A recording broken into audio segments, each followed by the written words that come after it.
경기도의 외딴 시골 마을, 작은 언덕 위에 자리 잡은 낡은 한옥. 그 집엔 60평생을 함께해온 부부, 김명자와 박춘호가 살고 있었다. 마당엔 손수 기른 꽃과 나무들이 늘 풍성했고, 낮이면 아이들의 웃음소리가 퍼졌다. 방학이 되어 두 사람의 손자와 손녀 12살 민준이와 9살 수아가 도시에 있는 부모를 떠나 이곳으로 놀러 왔다. 민준과 수아는 새벽부터 들떠 있었다. 마당 잔디밭에서 축구를 하거나 개울가에 내려가 물수제비를 뜨거나 집 옆에 있는 오래된 벽돌 창고를 탐험하며 하루가 어떻게 가는지도 모를 정도였다. 그러나 이번 여름방학엔 뭔가 달랐다. 할머니, 오늘도 진고랑 놀아도 돼요? 수아가 물었다. 그럼 진고는 너희를 기다릴 거야. 진고는 가족이 5년 전 들인 한국 토종개였다. 성질은 온순했지만 낮에는 주로 마당 구석 나무 아래에서 혼자 조용히 있었다. 명자는 전날 특별히 직접 만든 닭죽에 삶은 고구마를 넣어 진고에게 먹였다. 진고는 뭔가 이상하게 긴장된 눈빛으로 명자를 바라보다가 조용히 먹고 그날 밤 아무 소리도 내지 않고 어디론가 사라졌다. 다음 날 아침 아직 해가 중천에 오르지 않은 시간 현관문을 두드리는 소리에 명자는 잠에서 깼다. 쿵쿵 사람 손이 아니라 무언가 단단한 앞발로 문을 두드리는 듯한 소리였다. 명자는 조심스레 문을 열었다. 진고였다. 하지만 평소와 달리 진고의 목에 낡은 헝겊 가방이 걸려 있었다. 가방은 피에 젖어 있었고 진고의 왼쪽 귀엔 상처 자국이 보였다. 진고야, 이게 뭐니? 명자가 떨리는 손으로 가방을 풀자 안에서 낡은 손전등, 삐걱대는 나무 인형, 그리고 무엇보다도 접혀진 오래된 사진 한 장이 나왔다. 사진 속에는 낯익은 얼굴이 보였다. 명자의 친언니, 수십 년 전 실종된 이정희였다. 사진 뒷면엔 떨리는 손글씨로 이렇게 적혀 있었다. 그 아이는 아직도 살아있다. 순간 명자의 머릿속이 멍해졌다. 어떻게 이게 진구한테? 그녀는 사진을 든 채 무릎을 꿇었다. 심장은 쿵쾅거리고 뒷머리에 차가운 한기가 돌았다. 여보, 명자는 남편 춘호를 불렀다. 이거 좀 봐요. 춘호는 급히 나와 사진을 보더니 입을 다물지 못했다. 이정희, 분명 맞아. 이게 대체 무슨 일이야? 그날 낮, 두 아이는 아무것도 모른 채 해맑게 마당에서 뛰놀았다.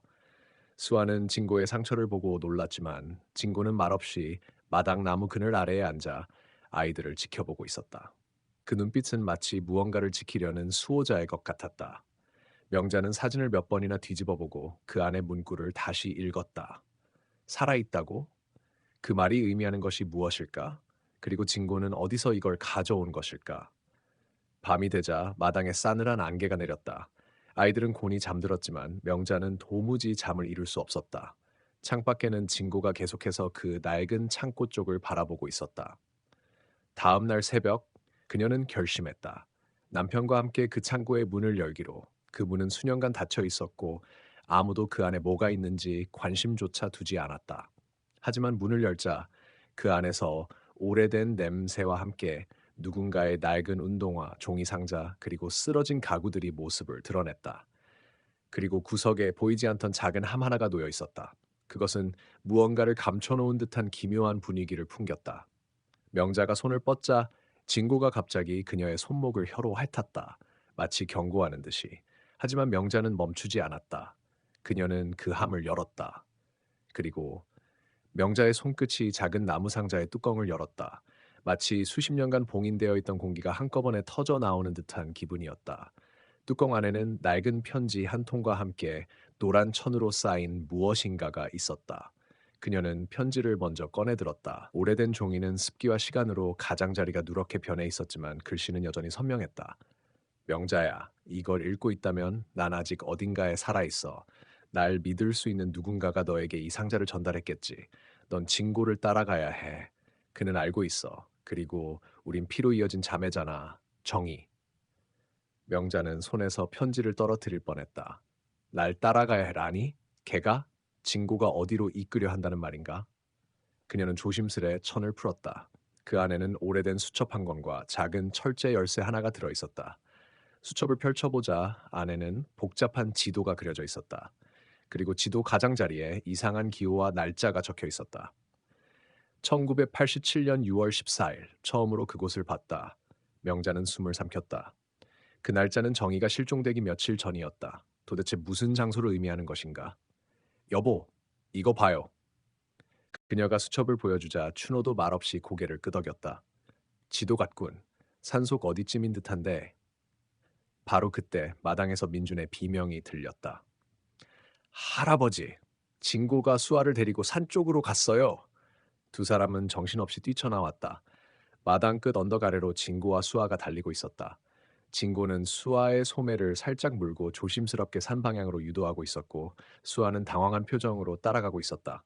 수아야, 명자가 소리쳤다. 그러나 그 목소리에 반응한 것은 아이가 아니라 진고였다. 걔는 잠깐 멈춰 뒤돌아보더니 잠시 생각하는 듯한 표정을 짓고는 계속 나아갔다. 쫓아가야 해요. 명자의 눈빛은 단호했다. 진고가 무언가를 보여주려는 거예요. 정희 언니가 그랬잖아요. 진고를 따라가라고.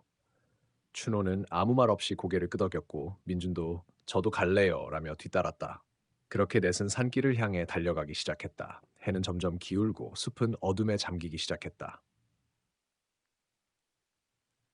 산길은 생각보다 가팔랐고 오랫동안 사람들이 다니지 않은 듯 곳곳에 덤불과 나뭇가지가 얽혀 있었다. 하지만 진고는 마치 정확히 어디로 가야 하는지 아는 듯 망설임 없이 앞으로 나아갔다. 어느 순간 민준이 조용히 말했다. 저기 봐요. 저기 나무에 무언가 붙어 있어요. 그들이 다가간 나무에는 낡은 리본이 매달려 있었다. 빨간색, 빛바랜 리본. 누군가가 오래전 길을 표시해 놓은 것처럼. 이건 정희 언니가 좋아하던 색이야. 명자의 목소리는 떨렸다. 그 리본은 산길을 따라 곳곳에 이어져 있었다. 마치 무언가로 이끄는 듯한 혹은 누군가 구조를 기다렸던 흔적처럼. 그들은 징고를 따라 리본의 끝까지 갔다. 그리고 숲속 깊은 곳, 오래된 폐가가 나타났다. 담쟁이 넝쿨이 뒤덮은 작은 집, 지붕은 내려앉아 있었고 창문은 이미 깨져 있었다. 하지만 그 집 안에서 희미하게 빛이 새어나오고 있었다. 누가 있어요? 수아가 작게 속삭였다. 명자는 아이들을 뒤로 물리고 천천히 앞에 나섰다. 그리고 그 순간 끼익 문이 저절로 열렸다. 기다리고 있었어요. 낯선 여자의 목소리가 안에서 들려왔다.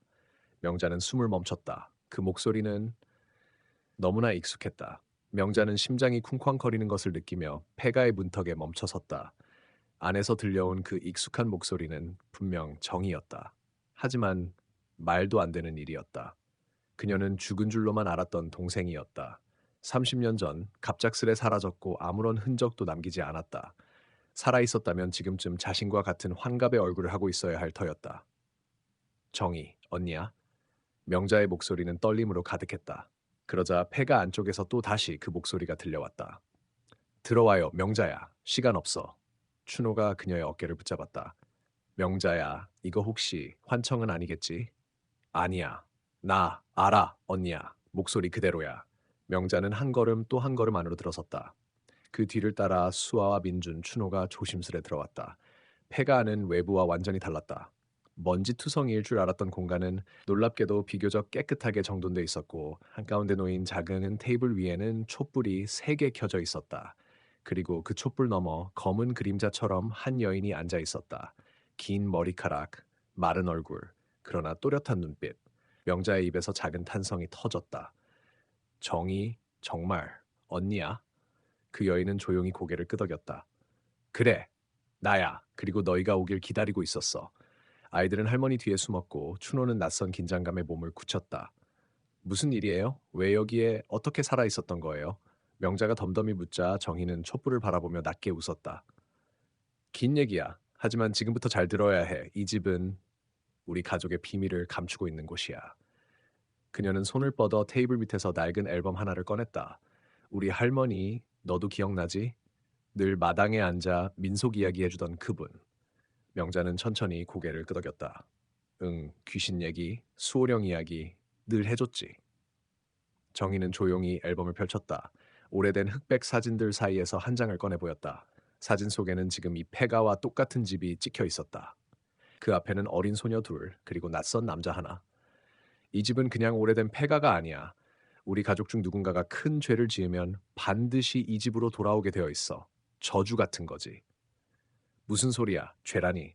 춘호가 조심스레 물었다. 정희는 천천히 명자의 손을 잡았다. 우리 아버지, 그러니까 내 아버지이기도 한 분은 실은 누군가를 이 숲에서 죽였어. 그리고 그 비밀을 묻으려고 이 집을 봉인했지. 명자는 숨을 멈췄다. 그게 정말이야? 아버지가 그런 분이셨다고? 아버지는 날 지키려고 그랬어. 그 남자는 날 해치려던 사람이었어. 아버지는 날 위해 그 사람을 죽였어. 정의의 눈에는 눈물이 고여 있었다. 하지만 그날 이후로 우리 가족은 이 숲과 묶였어. 누군가는 돌아와 이 죄를 정리해야만 해. 그리고 그게 바로 너와 나야. 그 순간 민준이 조심스레 말했다. 할머니, 바닥에서 이상한 소리 나요. 모두가 아이를 바라봤다. 그리고 그 순간 쿵! 바닥 밑에서 무언가 무겁게 움직이는 소리가 났다. 이 집은 살아있어. 정의가 속삭였다. 우리가 왔음을 알았어. 그리고 이제 시간을 끌 수 없어. 촛불 하나가 휙 꺼졌다. 이제 결정해야 해. 과거를 덮을 건지 아니면 파헤쳐서 모두를 구할 건지. 그 순간 바닥이 흔들리기 시작했고 마룻바닥 일부가 갈라지며 작은 함정 같은 통로가 드러났다. 그 안에서는 냉기와 함께 어둠이 스멀스멀 올라오고 있었다. 수아는 눈을 크게 떴다. 할머니, 무서워요. 명자는 아이를 꼭 껴안으며 결심한 듯 말했다. 우리 가족을 지키려면 내가 들어가야 해. 정희는 고개를 끄덕였다. 그래. 그리고 진고도 함께 갈 거야. 그는 수호견이니까. 그 말을 듣자마자 폐가 입구에 조용히 앉아있던 진고가 벌떡 일어났다. 그의 눈은 어둠을 응시하고 있었고 털이 곤두서 있었다. 춘호는 명자의 손을 잡았다. 혼자 못 보내. 나도 함께 갈 거야. 그렇게 두 사람과 진고는 갈라진 마루 아래의 어둠 속으로 발을 들여놓았다. 그리고 바닥은 다시 스르륵 닫혔다. 남겨진 아이들과 정희는 조용히 촛불 앞에 앉았다. 마지막 남은 촛불 하나만이 희미한 빛을 발하고 있었다. 칠흑 같은 어둠 속 명자와 춘호는 손을 꼭 잡은 채 조심스레 계단을 내려갔다. 진고는 그들 앞에서 마치 안내자처럼 조용히 움직이며 계속해서 어둠 속을 바라보고 있었다. 계단은 점점 깊어졌고 축축한 공기와 곰팡이 냄새가 코끝을 찔렀다.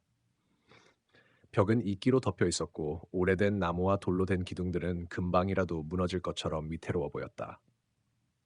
이게 언제 만들어진 통로야? 춘호는 손전등을 켜며 중얼거렸다. 이건 아버지가 만들었을 리는 없어. 더 오래됐어. 조선시대 그 이전일지도 몰라. 명자는 무언가 기억을 더듬듯 속삭였다. 통로 끝에는 작은 나무 문이 있었다. 진고가 멈춰섰고 귀를 바짝 세우더니 으르렁거리기 시작했다. 안에 뭐가 있는 거지? 춘호가 문고리를 잡으려는 순간 철헉! 문이 스스로 열렸다. 두 사람은 놀라 잠시 물러섰지만 곧 결심한 듯 안으로 들어섰다. 안쪽은 작은 지하방이었다. 중앙에는 원형의 문양이 새겨진 돌바닥이 있었고 그 주위를 따라 오래된 나무 상자들과 항아리들이 줄지어 있었다. 마치 금고처럼 보이기도 했다. 이 문양 우리 할머니가 수호 문양이라고 하셨지. 명자가 중얼거렸다. 가족의 죄를 봉인하는 문양. 그 순간 바닥 문양이 빛을 내기 시작했다. 그리고 어딘가에서 낮고 울리는 목소리가 들려왔다. 돌아왔구나. 피를 이어받은 자여. 춘호는 주위를 둘러봤지만 아무도 없었다. 누구야? 어디 있는 거야? 너희의 피가 이 저주를 끌어당겼다. 죄는 가려질 수 없고 속죄 없이는 자유도 없다. 그 순간 돌바닥 중앙에서 무언가 솟아오르기 시작했다. 그것은 오래된 나무 상자 하나였다. 하지만 그것은 단순한 상자가 아니었다. 상자의 앞면에는 낯익은 인장이 새겨져 있었다. 이건 아버지의 도장이다. 명자가 손을 떨며 상자를 열자 안에는 오래된 일기장이 있었다. 1953년 5월 2일. 오늘 나는 그자를 묻었다. 내 두 딸 중 하나가 그자에게 잡힐 뻔했다. 나는 아버지로서 인간으로서 선택을 해야 했다. 하지만 그 순간부터 우리 집안은 평범할 수 없게 되었다. 피로 봉인된 진실, 그 대가를 치를 자는 언젠가 나타날 것이다. 일기장을 읽던 명자의 손이 멈췄다. 우리가 그 대가를 치르러 온 거야. 하지만 그때 진고가 갑자기 큰 소리로 짖으며 뒤를 돌아봤다. 계단 쪽에서 또 다른 발소리가 들려오고 있었던 것이다. 춘호는 손전등을 들고 계단을 비췄다. 그리고 순간 눈이 커졌다. 누구세요? 그림자 하나가 조용히 내려오고 있었다. 검은 한복을 입은 여자 머리를 길게 늘어뜨리고 있었다. 그녀는 살아있는 사람이 아니야. 명자의 목소리가 떨렸다. 그 여자는 발끝도 움직이지 않는 듯 미끄러지듯 다가오더니 돌바닥 앞에 멈춰섰다. 그리고 중얼거렸다. 나는 이 집안의 죄를 지켜봐온 자. 이제 너희가 이 집의 심판을 받을 차례다. 바닥 문양이 붉게 빛났다. 그리고 지하방의 벽들이 요란한 소리를 내며 흔들리기 시작했다. 춘호가 명자의 손을 붙잡고 소리쳤다. 이대로 있다간 무너져. 어서 나가자. 그러나 명자는 멈췄다. 우린 도망쳐서 끝낼 수 없어. 이 집은 진실을 마주하지 않으면 계속 우리를 부를 거야. 그 순간 진고가 다시 짖으며 문양 위에 올라섰다. 그리고 그 안에서 또 다른 그림자 하나가 솟아오르기 시작했다. 이번에는 인간의 형체가 아니었다. 날카로운 발톱, 울퉁불퉁한 몸통, 그리고 피처럼 붉은 눈. 저건 우리 아버지가 죽인 자의 원혼이야. 명자의 눈에서 눈물이 흘렀다. 복수를 위해 돌아온 거야. 괴물은 입을 벌리며 포효했다. 그리고 불빛이 꺼졌다. 지하실은 붉은 안개에 휩싸였다. 한치 앞도 보이지 않는 어둠 속에서 괴물의 울음소리가 벽을 때리고 있었다. 명자는 징고를 안아들며 뒤로 물러섰다. 춘호는 손전등을 흔들며 괴물의 실루엣을 찾았다. 명자야, 저건 인간이 아니야. 우리가 싸울 수 없어. 도망치면 더는 돌아올 수 없어. 이건 우리 집안이 저지른 죄의 그림자야. 그 순간 괴물이 징고를 향해 날카로운 발톱을 뻗었다. 하지만 징고는 두려움 없이 앞발로 바닥 문양을 딛고 짖기 시작했다. 신기하게도 괴물의 동작이 멈췄다. 징고의 몸에서 희미한 빛이 피어오르고 있었다. 그 애는 단순한 강아지가 아니었어. 명자의 눈에 번뜩임이 스쳤다. 그날 내가 준 음식 혹시 기억이 떠올랐다. 며칠 전 할머니가 우연히 꺼낸 오래된 항아리. 이건 신성한 곡물이라 예전엔 제사에만 쓰였지. 명자는 그걸 징고 밥에 넣어주었다. 그 곡물은 봉인된 자의 기운을 억제하는 힘이 있었던 것이다. 징고, 넌 선택된 존재였구나. 명자는 조심스럽게 바닥 문양 안으로 걸어 들어갔다. 괴물은 징고를 향해 더 이상 다가가지 못했다. 명자는 일기장을 들어 올렸다. 여기에 해답이 있을 거야. 그녀가 마지막 장을 넘겼을 때 낡은 종이 한 장이 바닥으로 떨어졌다. 그 종이에는 이렇게 적혀 있었다. 가족의 피가 진실을 감당할 수 있다면 저주는 사라진다. 그러나 그 피를 속이거나 과거를 감추면 후손은 모두 그림자에 먹히리라. 후손, 은호와 아름이. 명자는 눈이 휘둥그레졌다. 우리가 아니라 아이들이 진실을 밝혀야 이 저주는 끝나. 그 순간 다시 괴물이 움직였다. 진고가 소리쳤고 춘호는 아내를 끌어당겼다. 여긴 너무 위험해. 일단 올라가자. 세 사람은 급히 계단을 향해 달려갔다. 괴물은 벽을 뚫고 뒤를 쫓아왔다. 그러나 계단 입구에서 갑자기 진고가 뒤돌아 뛰어들며 괴물의 앞을 가로막았다. 안 돼! 진고야! 명자가 외쳤지만 늦었다. 괴물과 진고가 충돌한 순간 눈부신 빛이 터져 나왔다. 계단이 흔들리기 시작했고 오래된 통로는 무너지기 직전이었다. 춘호가 명자를 끌고 밖으로 뛰쳐나왔다. 바로 그 순간 쿵 하고 지하 입구가 붕괴되며 흙먼지가 하늘로 솟았다.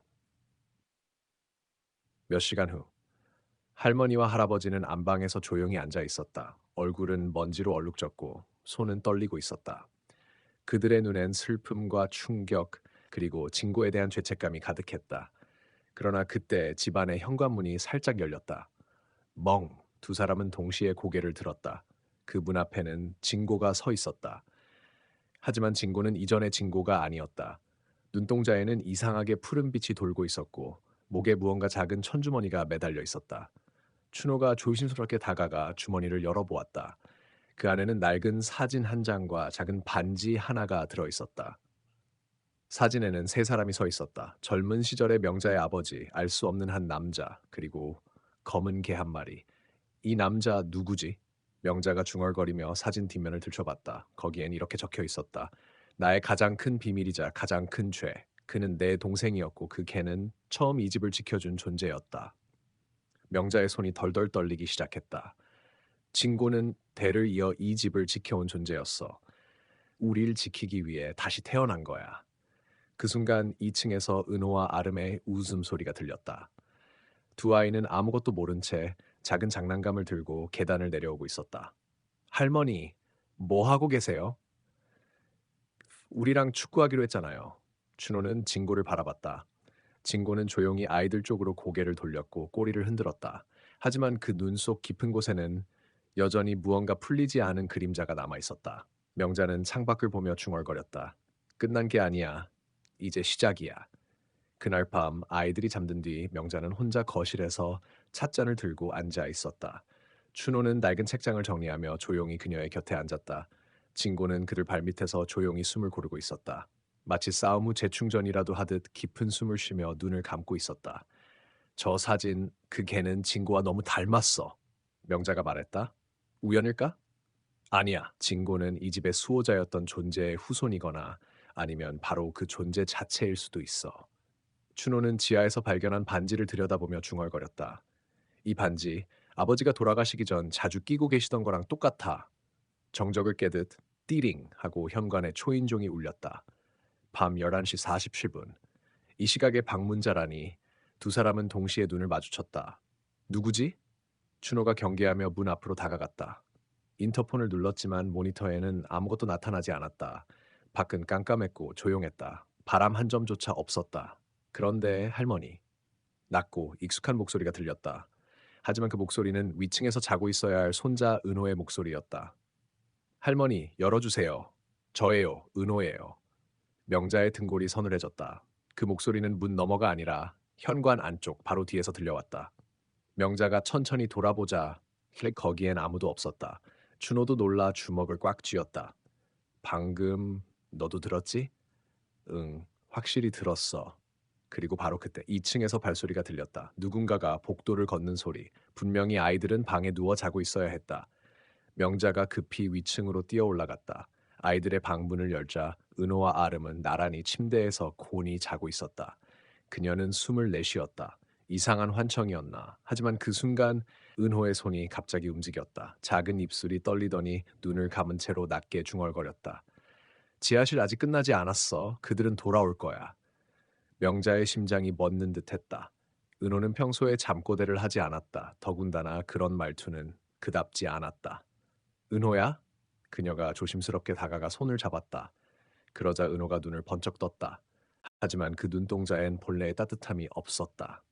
할머니, 그 목소리는 은호의 것이 아니었다. 차갑고 낯선 어른 남자의 음성. 피는 기억한다. 당신이 봉인한 진실. 아이들이 열어버렸다.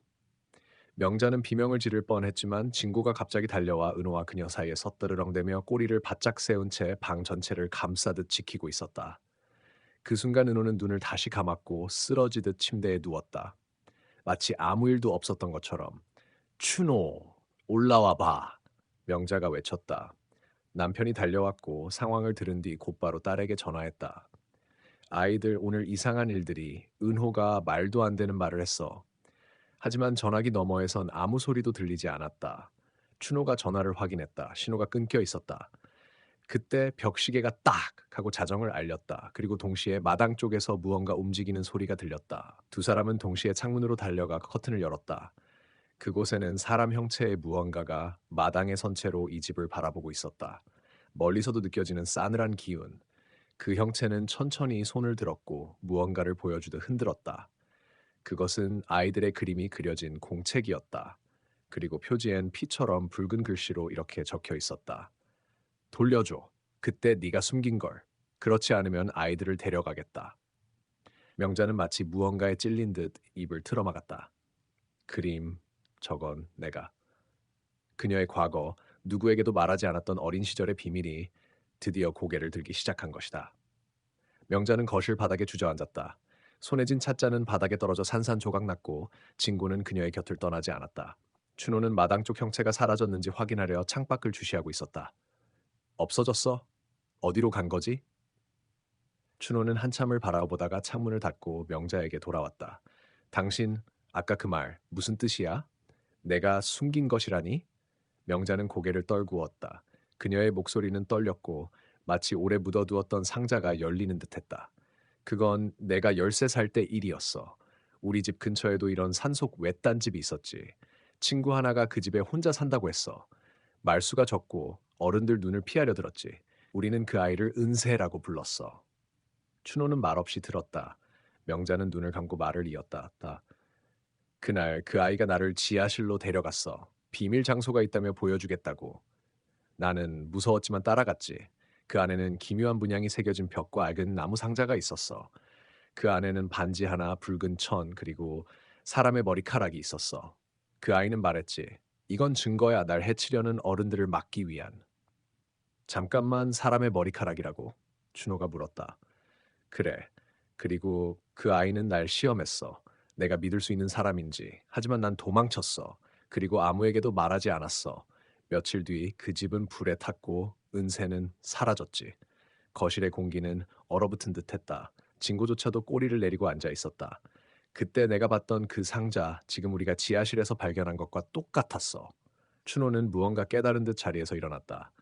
그럼 우리가 반지를 꺼낸 순간 봉인이 풀린 거야. 그 아이, 아니, 그 존재가 돌아온 거야. 그 순간 위층에서 갑작스러운 비명이 울렸다. 악! 명자와 춘호는 동시에 뛰어올랐다.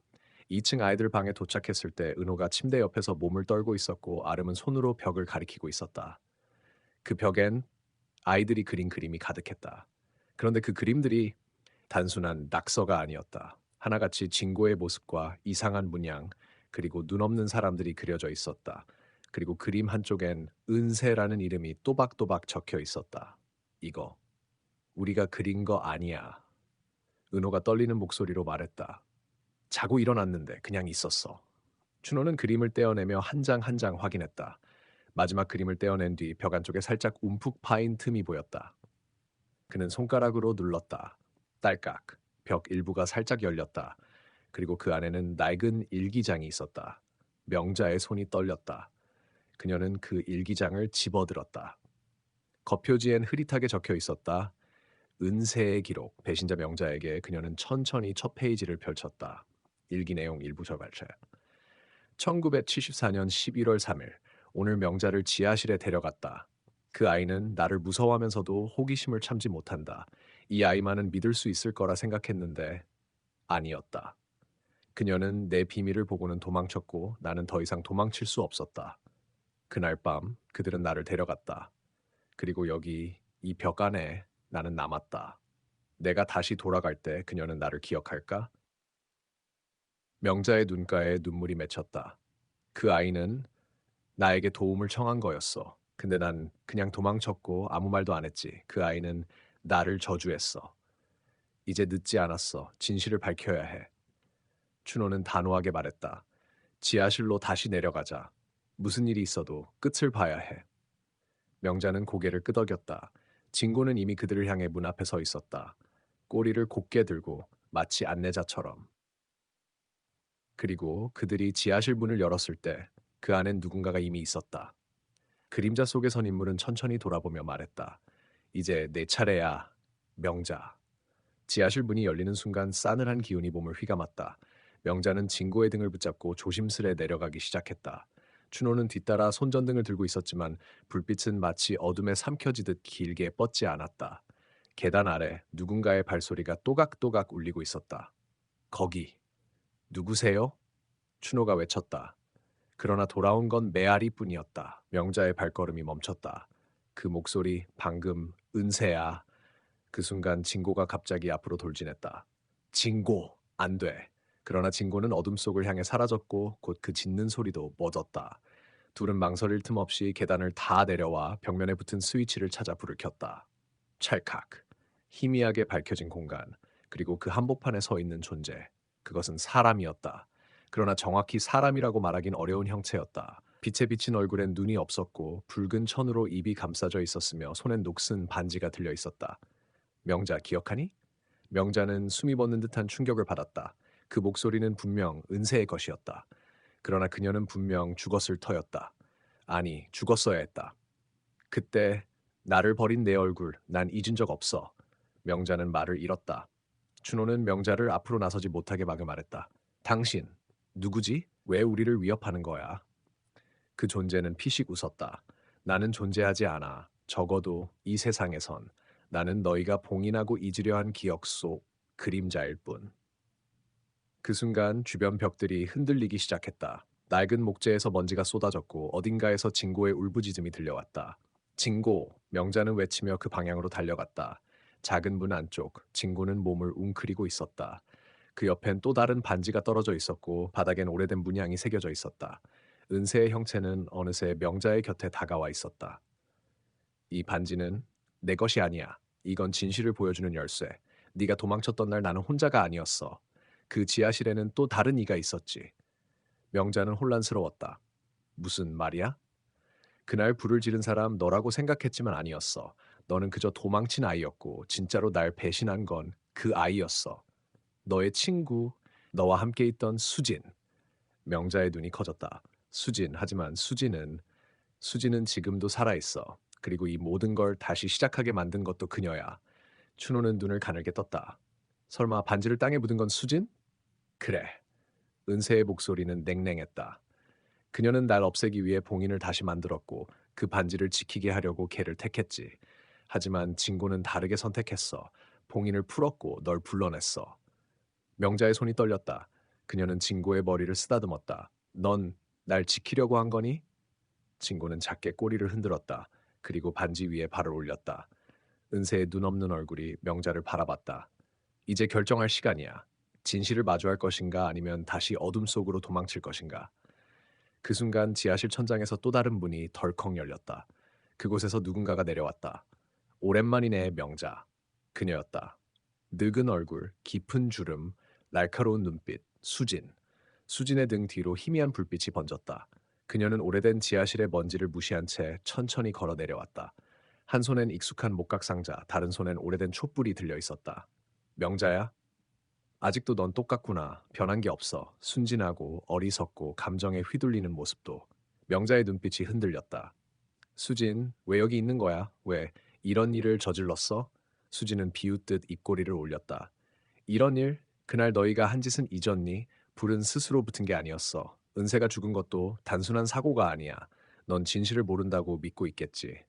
하지만 너도 그 밤 전부 봤잖아. 명자는 고개를 저었다. 나는 기억하지 못해. 나는 무서워서 도망쳤어. 그저 불길 속에서 은세를 부르다. 수진의 눈빛이 날카롭게 변했다. 그렇지. 넌 도망쳤어. 그리고 나만 남았지. 은세와 나, 그 연기 속에서. 춘호가 앞으로 나섰다. 말해. 진실이 뭐야? 왜 은세가 이곳에 있지? 왜 너는 이걸 다시 꺼내려 하는 거야? 수진은 목각 상자를 바닥에 내려놓았다.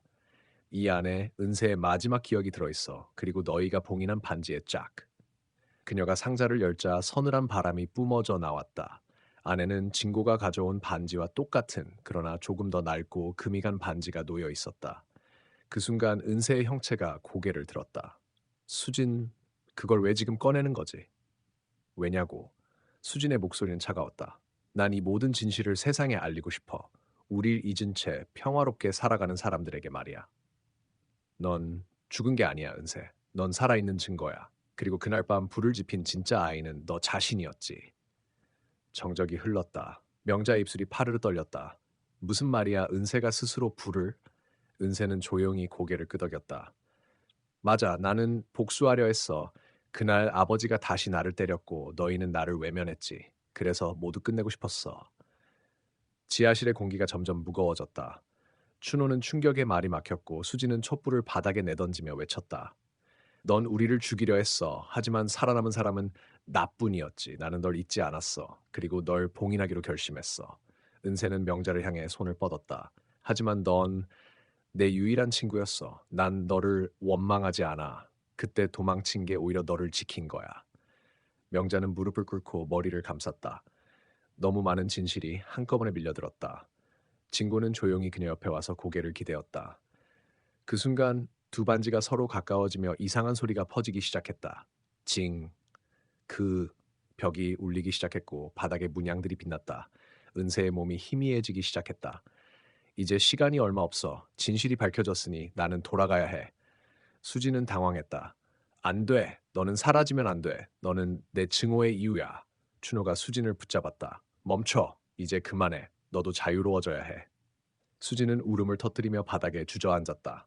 은세는 명자에게 마지막 미소를 보냈다. 고마웠어. 끝까지 날 기억해줘서. 그리고 빛 속으로 사라졌다. 모든 것이 고요해졌다. 반지는 두 개 모두 쪼개졌고 문양은 사라졌다. 명자는 진고를 끌어안았다. 이젠 진짜로 끝났어. 춘호는 그녀 곁에 앉아 손을 잡았다. 지하실은 다시 조용한 어둠 속으로 가라앉았다. 지하실에서 올라온 네 사람의 발걸음은 무거웠다. 밤은 여전히 짙었지만 동쪽 하늘은 조금씩 밝아지고 있었다. 명자는 문을 열며 숨을 깊이 들이켰다. 새벽 공기 오랜만에 느껴지는구나. 춘호가 뒤따라 나오며 그녀의 어깨를 감쌌다. 이젠 괜찮아. 우리 다시 시작할 수 있어. 그 순간 마당에서 웃음소리가 들렸다. 할인과 유진이 깔깔대며 뛰놀고 있었다. 두 아이는 그 무거운 밤의 기운을 전혀 느끼지 못한 듯 여전히 천진난만했다. 할머니, 할아버지. 할인이 손을 흔들며 달려왔다. 우리 지금 비밀기지 만들고 있었어요. 징고도 도와줬어요. 명자는 깜짝 놀라며 주위를 둘러봤다. 징고? 정말로 징고는 아이들 옆에 앉아 꼬리를 흔들고 있었다. 하지만 뭔가 달랐다. 그녀의 눈빛은 전보다 더 깊고 맑았고 무언가 사람과도 같은 온기를 품고 있었다. 춘호가 천천히 다가가 징고의 머리를 쓰다듬었다. 얘야, 너 뭔가 바뀌었구나. 할인이 신이 나서 말했다. 징고가 아까 갑자기 사라졌다가 다시 나타났어요. 그리고요, 이걸 가져왔어요. 할인은 손에 들고 있던 작은 종이 상자를 명자에게 건넸다. 명자는 조심스레 상자를 열었다. 그 안에는 낡은 사진 한 장과 편지가 들어 있었다. 사진 속에는 어린 수진, 어린 명자, 그리고 어린 은세가 웃고 있었다. 뒤에는 1985년 여름, 우리가 영원할 줄 알았던 날이라고 적혀 있었다. 편지를 펼치자 은세의 필체로 쓰인 마지막 메시지가 나타났다. 나를 잊지 마. 기억은 고통스러울 수도 있지만 그것이야말로 우리가 서로를 사랑했다는 증거니까. 친구는 이제 나의 일부야. 그 아이를 통해 난 너희와 함께할게. 명자의 눈에서 눈물이 떨어졌다. 춘호는 말없이 그녀의 손을 잡았다. 그날 저녁 식탁 위에는 따뜻한 반찬들이 놓였고 네 사람과 진고는 오랜만에 웃으며 저녁을 함께했다. 아이들은 진고에게 밥을 퍼주며 이야기꽃을 피웠고 진고는 마치 그 모든 걸 이해하는 듯 고개를 끄덕이며 곁에 앉아 있었다. 밤이 깊어지자 진고는 마당으로 나가 별을 올려다보았다. 그 눈 속에는 고요한 슬픔과 따뜻한 빛이 함께 담겨 있었다. 명자는 문틈에서 그 모습을 바라보며 조용히 속삭였다. 은세야, 이제야 널 보낸 것 같아. 하지만 내 따뜻함은 우리 곁에 남아 있구나. 그녀가 문을 닫고 돌아섰을 때 할인이 조용히 물었다. 할머니, 진고는 우리 가족이에요. 명자는 미소 지으며 대답했다. 그래 얘야. 이제는 정말 우리 가족이야. 가장 특별한 방식으로. 밖에서는 바람이 풀잎을 스치고 멀리서 작은 반짝임 하나가 하늘을 가로질렀다. 별똥별이었다. 그리고 그 아래에서 진고는 조용히 누워 별을 바라보며 눈을 감았다.